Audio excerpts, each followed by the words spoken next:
Welcome to the Incredible Grains channel, where we feature the miracle of plant-based medicines and foods. The opinions shared do not always reflect those of this channel, but are for the purpose of research and discussion. Actually is also more inflammatory. So these are the extremes you want to avoid. You don't want to die in a desert, starve, and nor do you want to actually balloon up and become deadly unhealthy, as I call it. All right. Having spelled out those bookends, let's talk about what the science tells us. The science tells us that if we restrict our calories, okay, that's called fasting.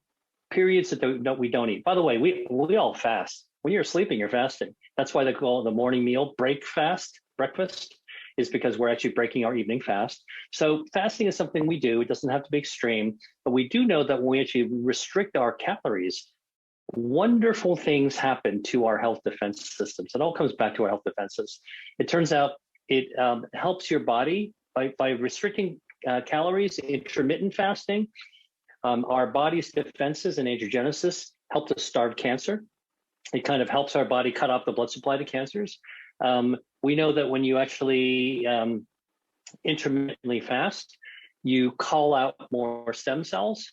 Your stem cells kind of reboot, and then the fresh ones come out. So it's kind of like trying to think like changing the batteries in a flashlight. You get refreshment. We know when you intermittently fast, it also reboots your gut microbiome. Yeah. So, it kind of takes away some of the bad neighbors and some fresh neighbors, better neighbors that reorganize the neighborhood.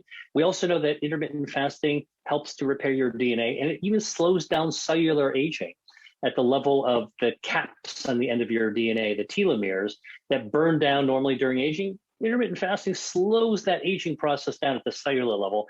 And inflammation, intermittent fasting, by the way, helps us develop a more fortified immune system, because part of the reboot at the stem cell level is to make new immune cells. So we've got fresh super soldiers produced coming right out of the oven to help our immune system. So these are ways that intermittent fasting has been shown to help our defenses. Doesn't mean that you have to do it all the time. It means that this is another technique we can use to kind of up our game periodically when it comes to our health. Is it something you do in your own life? The answer is yes. And I've been doing this since medical school. I don't know if this was your experience, but man, when I was in medical school, I have to say it was difficult for me to have 3 square meals a day, as they say.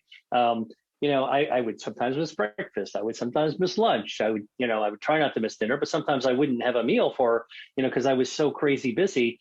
And I think I naturally, over the course of a week, probably skip 3 meals a week. And that you don't have to go crazy. You don't have to be a robot to do intermittent fasting. Skipping a few meals a week actually is helpful for your body. Sounds like you were intermittent fasting by accident.